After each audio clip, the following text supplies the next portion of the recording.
Welcome to today's webinar, the Innovation Showcase presentation of IOZK by our Chief Medical Dr. Stefaan Van Gool. Yeah, thank you. So, innovative strategies to fight cancer. The example will be glioblastoma, but if we start by looking to the general situation of cancer, cancer is in fact a major cause of mortality worldwide still also this year. And these are the data from the International Agency of Research Against Cancer, the GloboCan data, where you see the incidence on the one hand, and you see the mortality incidence on the other hand, showing that mortality and incidence does not completely match. For instance, here the incidence is a little bit higher, but the mortality is a little bit lower. One important point outside incidence and mortality is in fact the median years of potential life lost due to cancer. This is an extra factor that determines the global impact of a particular cancer on the community. And it is a fact that although the incidence of brain tumors is lower than the incidence of other types of cancers like breast cancer or lung cancer or prostate cancer, still the mean years of potential life lost due to brain cancer is highest of all cancers. And in fact, in particular, we see that the glioblastoma multiforme is in fact the highest proportion of patients with malignant brain tumor have glioblastoma multiforme, but the problem is that the prognosis is not changed over the last 20 years. The standard of care glioblastoma multiforme is not changed over the last 20 years. And this is in fact a pity. And the question is, why is that? Well, the reason why that is that this tumor is in fact an extremely complex tumor. About half of the mass of the tumor is not existing of tumor cells, but exists of other types of cells like endothelial cells, fibroblasts, macrophages, microglia cells. And the tumor itself has cancer glioma, cancer stem cells, and has different subclones of cells that all have in fact more or less their own life. Besides this huge heterogeneity, the tumor has also particular genetic biology, which is very complex. And here one can already make a prognostic important distinction between MGMT promoter methylated patients that react better on radiotherapy and chemotherapy versus the MGMT promoter unmethylated patients that respond much less to radiotherapy and chemotherapy, having as a consequence of that a lower or worse prognosis. Besides the heterogeneity and the molecular biology, one particular challenge is that this tumor permanently changes over time, and this is regulated at the epigenetic level, so the plasticity of this tumor is huge. Outside that, clinicians know already that the clinical categorization of the patients in risk profiles have a major impact of the prognosis of the patients. Patients with an RPA classification 3 doing better than the patients with 4 and the patients with 5. And this is again depending on age of the patient, but also Karnofsky index of the patient, the mini-mental status of the patients, the extent of resection of the tumor. So this is a mixture of elements that gives you subcategorizations of the patients having an impact on the prognosis. Not only the clinical risk profiles are there, but also profiles in the interaction between the tumor and the immune system within the tumor microenvironment make prognostic classifications of these patients. And again, similar to the tumor cells itself, also the patient profile and certainly the immune profile in the patient is changing over time, of course, due to the impact of the radiotherapy and the chemotherapy. If we look to the heterogeneity of these tumor cells, this is well recognized, and there was a publication in 2023 in neuro-oncology where the neuro-oncology community have said that cell-based therapies for glioblastoma might be a promising tool against this tumor heterogeneity. And if you look to the summarizing picture in this paper, these are in fact all immune cells that can be used in the fight against this heterogeneous glioblastoma. Curiously, because already 10 years before, in 2013, immunotherapy has been called the breakthrough of the year in the fight against cancer.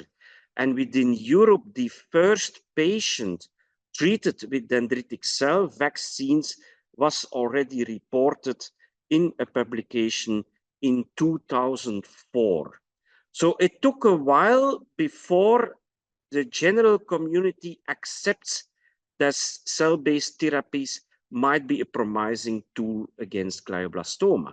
Having spoken now the word cancer immunotherapy, we should realize that there are different modes of immunotherapy, and we have summarized this in a publication where you can see here the different types of immunotherapy. The restorative immunotherapy, due to the side effects, are not anymore performed.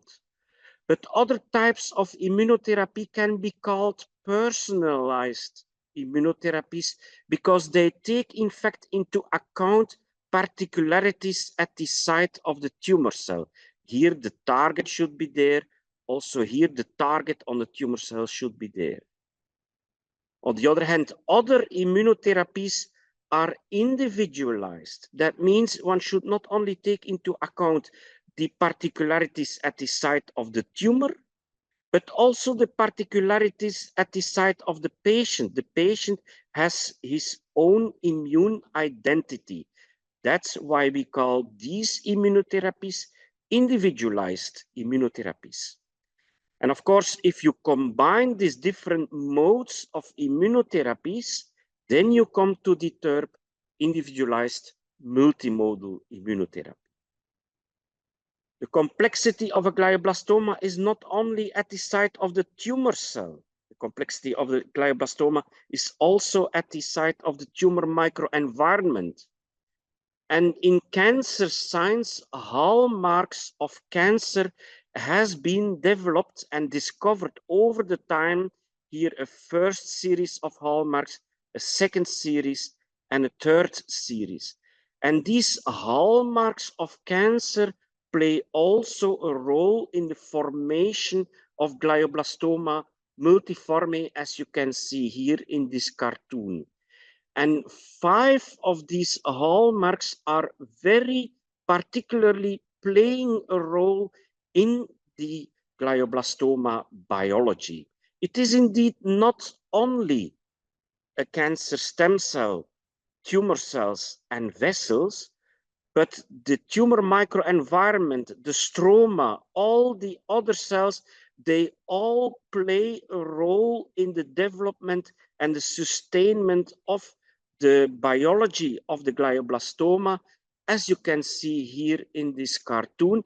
And we should again realize that this tumor microenvironment is heterogeneous, is changing over time, and is prone to the action of the anti-cancer therapies like radiotherapy and chemotherapy. So that means that both tumor and tumor microenvironment heterogeneity and plasticity must be considered and continuously monitored during patient treatment. These 5 hallmarks are in fact glioma stem cells, the hypoxia and the oxidative stress, the metabolic reprogramming, the immune response and inflammation, and the neuron-glioma interaction. Now, if we go to clinic, what is the reality? A glioblastoma develops in the brain and of course causes symptoms. But immediately also the immune system is blocked by the glioblastoma. So first, of course, we should get out this tumor mass as much as possible. That's the neurosurgery. And afterwards, radiochemotherapy is provided and maintenance chemotherapy is also provided. And already in 2005, it has been clearly demonstrated that the chemotherapy adding to the radiotherapy after neurosurgery is improving the prognosis in a randomized controlled clinical trial. As you can see here for the MGMT promoter unmethylated patients, they are less sensitive to radiotherapy and chemotherapy. The gain of the chemotherapy is 27 days in median overall survival. That means if all the patient takes the chemotherapy, half of them will live 27 days longer. In the MGMT promoter methylated patients, it is a little bit better already with radiotherapy alone, and the addition of the chemotherapy gives a further improvement of the overall survival, median overall survival, with about 250 days. So it's significant. In a randomized control trial, it's evidence-based. So it became the standard of care. But what are we in fact doing? We are in fact promoting further development of tumoral subclones with higher malignancy due to the radiotherapy and the chemotherapy. At the same time, we are diminishing the immune potency of the patient. So that means at the end, these novel, more malignant subclones get a free highway to that of the patient, and that we do already for 20 years. The tumor is extremely complex and medical progression seems only to be possible with randomized controlled trials in order to get level 1 clinical evidence becoming the standard of care. But we should realize that the method of clinical research with randomized controlled trials is in fact a method developed more than 70 years ago by Sir Bradford Hill. So I am questioning today, should we treat such complex tumors in complex microenvironments only with surgery, radiotherapy, and 1 or 2 of these alkylating drugs? I'm also questioning, should we treat complex dynamic tumors in complex dynamic microenvironments with fixed protocols? Because the dynamics as such are not controlled at all in the randomized controlled trial. So that means we should develop towards new innovative combination treatments, and we should sample real-world data. So the question is, what can we do? Well, we of course rely on the standard of care, but already in this phase we can add, for instance, immunogenic cell death immunotherapy with the use of oncolytic viruses and physics therapy like electromagnetic waves, tumor treating fields, or modulated electrohypothermia. By using this mode of tumor cell killing, you have another action against the tumor.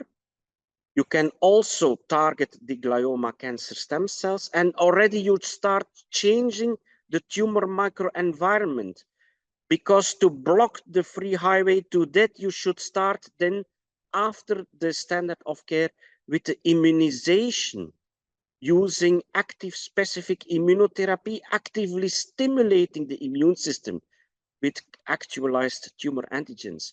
We should modulate the immune response so that we can have its maximal capacity, the fight against the cancer. And we further continue with immunogenic cell-death immunotherapy. And we know already from experience that these tumor clones will try to escape the immune protection. It's a highly dynamic tumor. So we should keep on the immunizations with immunogenic cell-death immunotherapy, peptide vaccines, eventually a boost dendritic cell vaccine, so that we expand the immune protection and novel clones are also covered by the immune system of the patient. In this multi-phase strategy, we also have to treat the tumor microenvironment.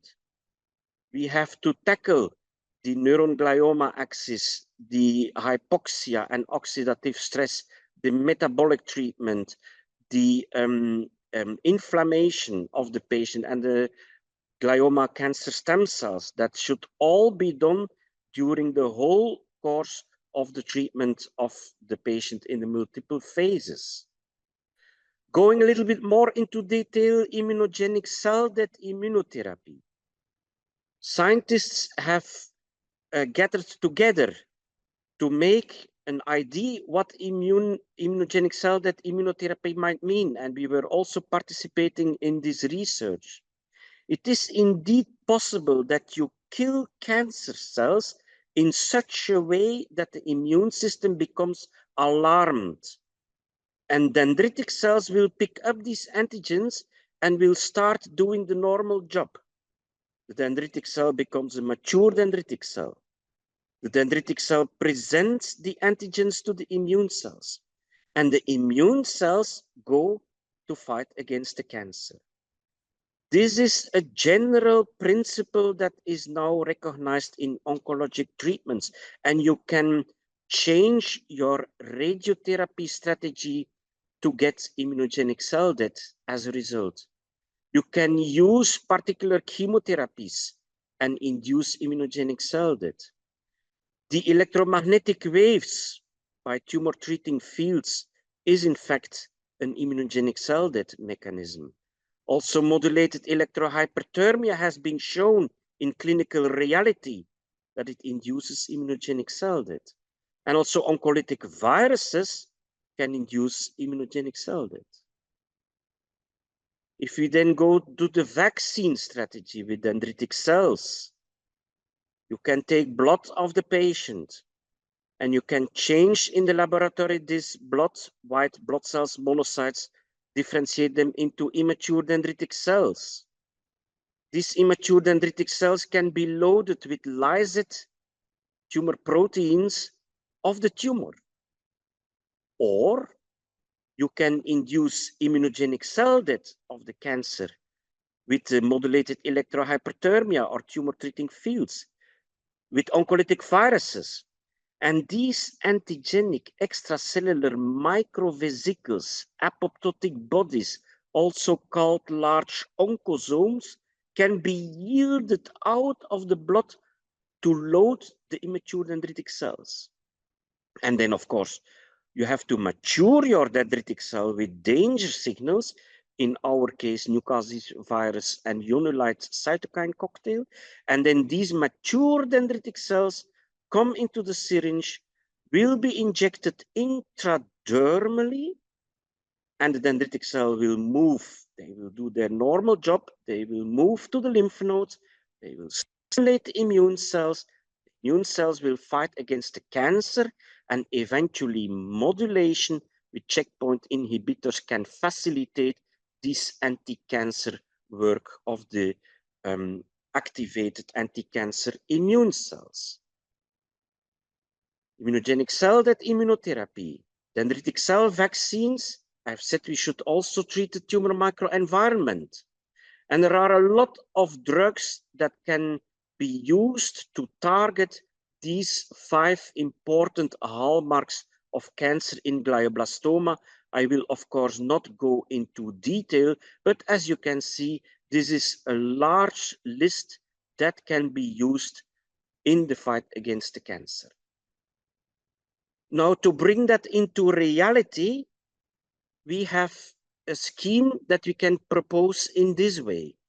The standard of care is, of course, conducted at the local hospital.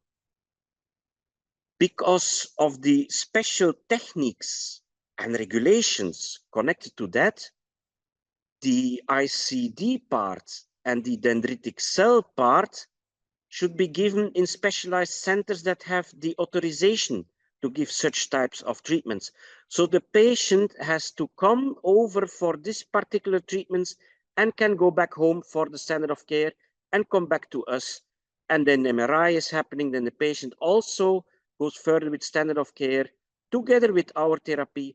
And then the further follow-up by the patient is at the local hospital, while then the immunization after the standard of care and the maintenance phase after the immunization is further conducted at our center. And of course, we have also focused on the tumor microenvironment treatment, but that could also eventually be done by the local hospital. Now, such a scheme, what are the results? Well, we have in the literature in the last years 5 randomized clinical trials that have been published, and the control arms in these randomized clinical trials have been used as an external control arm in the Linda Liao study on DC vaccination. We have published a first series of 50 patients, and this year we have expanded with 21 new patients, so we now look to the results of 71 patients. And as I have already said, the clinical risk profile and the molecular profile MGMT promoter methylation status play a significant role in the prognosis of the patient. Age is important, and as we can see, our patients are maybe a little bit at the younger age as compared to the control groups in the reported clinical trials. That's a good factor. Sex distribution is maybe a little bit more females in our patient group as compared to the published data. Females respond better to immunotherapy than males. We don't know why. The performance of the patients, the Karnofsky Performance Index in our patient group is certainly at the lower side of what was selected in the randomized clinical trials. So that's a less good factor. And maybe most importantly, our patients are less completely resected. So the proportion of less than completely resected in our group is higher as compared to the clinical trials. This is because these clinical trials, in fact, with inclusion and exclusion criteria, are a selection. So globally, we can say that our patient group is very comparable to the patient groups that have been published, and maybe the selection bias is in the disadvantage of our patient group. But having these control arms, we know what we currently can expect as median overall survival in the MGMT promoter unmethylated patients and the MGMT promoter methylated patients. And here you see the 2-year overall survival in both groups. If we now compare our data, real world data of a similar type of patients, then you see here, with the addition of individualized multimodal immunotherapy and a tumor microenvironment treatment, that we have a clear shift of the median overall survival in the good direction, and that we have almost a doubling of the percentage 2-year overall survival in both patient groups, in the first cohort of 50 patients and in the expanded cohort of 71 patients. So when we answer the question of the economist, what is the innovation? Well, the innovation is clearly the individualized multimodal immunotherapy integrated within and after the standard of care. If we see what is the implementation, well, we can implement this complex technology here in real life. And if we see what is the impact, well, a doubling of the percentage 2-year overall survival is a very major impact. And in fact, we believe that every day the patient lives longer with a good quality of life is as such already invaluable. Just as an example, this Ukraine lady who came to us with an inoperable tumor, at least one can say that it is suggestive that the treatment has given an effect. But the next step, of course, should be, can we put that now in a randomized clinical trial? We cover the dynamics of the tumor. We cover the dynamics of the patient. We cover the dynamics of the tumor microenvironment. But if we make a randomization between this situation and this situation, it will be very hard to convince patients to be in the control arm and not in the experimental. That means that we believe that besides the standard pillars of anti-cancer treatment, surgery, radiotherapy, and chemotherapy, there are novel pillars, targeted therapy, targeted immunotherapies, CAR T cells, for instance. There are biological treatments, oncolytic viruses, physics treatments, tumor treating fields, modulated electrohypothermia. They all can give a direct anti-cancer activity, but they can already induce a little bit immunization.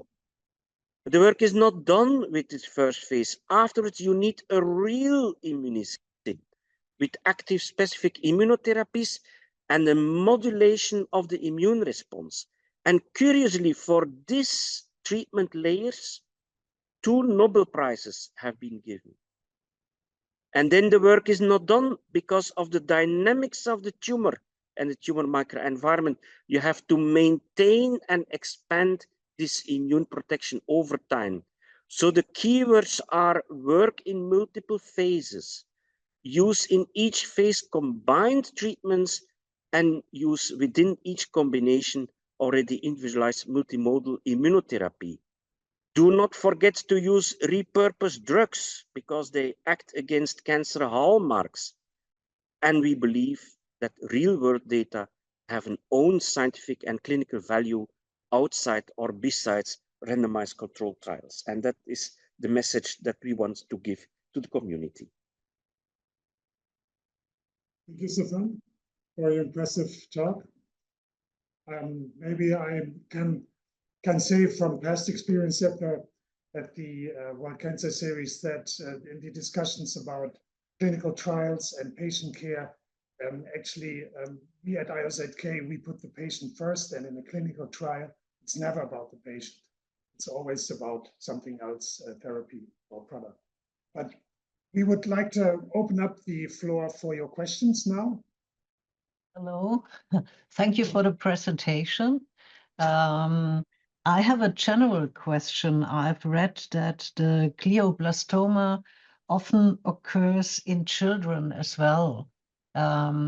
Is there a difference between the glioblastoma in children and in grown-ups biologically, or is it the same? No, it is really a different type of tumor. And in the last classification of the World Health Organization in 2021, the diffuse pediatric high-grade glioma are defined as a separate entity. Within this separate entity, you have several novel sub-entities, the diffuse midline glioma, the diffuse hemispheric glioma, and then the global pediatric high-grade glioma not being histone methylated. But these are particular tumors in comparison to the adult glioma. However, we believe that the general approach can be very similar, and the novel protocol for the treatment of pediatric glioblastoma is in fact also now directed to target the tumor microenvironment within the tumors outside the neurosurgery, radiotherapy, and chemotherapy. So the idea behind the novel treatment strategies moves also in the direction of tumor microenvironment treatment outside the tumor subclone treatment. This our innovation case is an example by the glioblastoma. For which other types of cancer do we have the application? Yeah, so this is indeed an example. In other cancers, the similar idea is there. First of all, such types of immunotherapies are what we call agnostic therapies. That means the therapy works for all the cancers from whatever source they are coming up. There are two major requirements. You need an antigen so that the immune system can recognize a tumor, and you need an effective immune response that can act against the cancer that is recognized by the antigen. So if you have the antigen and you have the immune response, then in fact this therapy should work. We at the IOZK are therefore focused on all solid cancers and all brain cancers. While the hematological cancers, lymphoma, leukemia, they are in fact already so far with chemotherapy that the use of novel immunotherapies are not in the first place to be explored.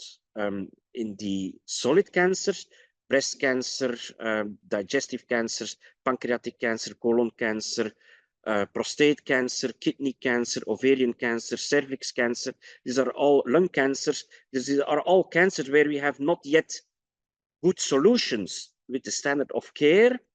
And there we believe that the addition of the immunotherapy already in the first line therapy within the standard of care and after the standard of care might be of extra value for these patients as well.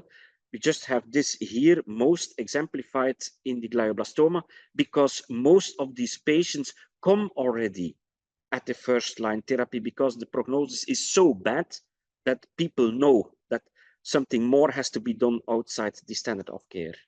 But the principle is for all the solid cancers. And how long does this therapy take in general? Well, the better the patient makes, the longer the therapy runs. As I have said, we have after the standard of care, we have the immunization phase that is about 2-3 months, where we give 2 8-day cycles of DC vaccination. And then we come in this maintenance and expansion phase, where we try to block new initiatives of the tumor at an early time point. But of course, this tumor persists in taking new initiatives. So we have to persist in our maintenance and expansion phase.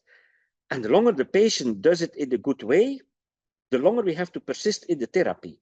So it depends then really individual for each patient how long the therapy will at the end run. We have several patients now already long after their acute therapy phase, but that stick to come 2 or 3 times a year for this maintenance immunotherapy here at the IOZK. And people feel well with that and they simply remain coming. What is the relationship with chemotherapy in the other tumor types? Also, in other tumor types, we can combine chemotherapies with the immunogenic cell death immunotherapy. Of course, it depends on how toxic the chemotherapy as such will be. There are some chemotherapies that are extremely toxic for the bone marrow, so that the lymphocytes and the leukocytes, the neutrophils, are really going very down, also the platelets. And then, of course, one has to see how the patient is clinically doing, whether transport to Keulen is feasible, yes or no. And then we have to be a little bit more careful in the addition of immunogenic cell death immunotherapy. But for most chemotherapy courses in most cancers, we nicely can combine this immunogenic cell death immunotherapy already with the chemotherapy, thereby using other modes of tumor cell killing without formation of resistance, in fact, and at the same time already changing the tumor microenvironment. And both biological principles are in fact already of benefit for the patient. The final question from me is, how do you feel after immunotherapy? What are the side effects? Well, mostly I tell to the patients that the biggest side effect is coming to Keulen, because for some patients it's a real effort to do the traveling from sometimes very far. If you come from New Zealand to Keulen, that's really a big side effect. But otherwise, the therapy is in fact very focused on the cancer and not against the body. It's even in favor of the body. So that makes that the toxicity is simply located at another level. It can happen that some fever type reactions can occur in the beginning of the Newcastle virus treatment. If you come in with checkpoint inhibitors, you get sometimes uncontrolled immune responses and some autoimmune reactions. Diarrhea can happen, thyroid function problems can happen, articulation problems can happen. But with dendritic cell vaccines, usually you do not see an adverse reaction. But we have also to say sometimes if you have a nice immune effect, the effect as such can again cause some symptoms, eventually some edema around the brain tumor, and the edema causes then the symptoms. So then you have to see, is this now a side effect, or is this in fact an effect with some symptoms that are transient? So there, the term side effect and effect almost is merging. But globally, our patients manage it to have the treatments in an ambulant setting, which already shows that the level of toxicity is different as compared to some chemotherapies where hospitalization and real oncologic supportive care is absolutely mandatory.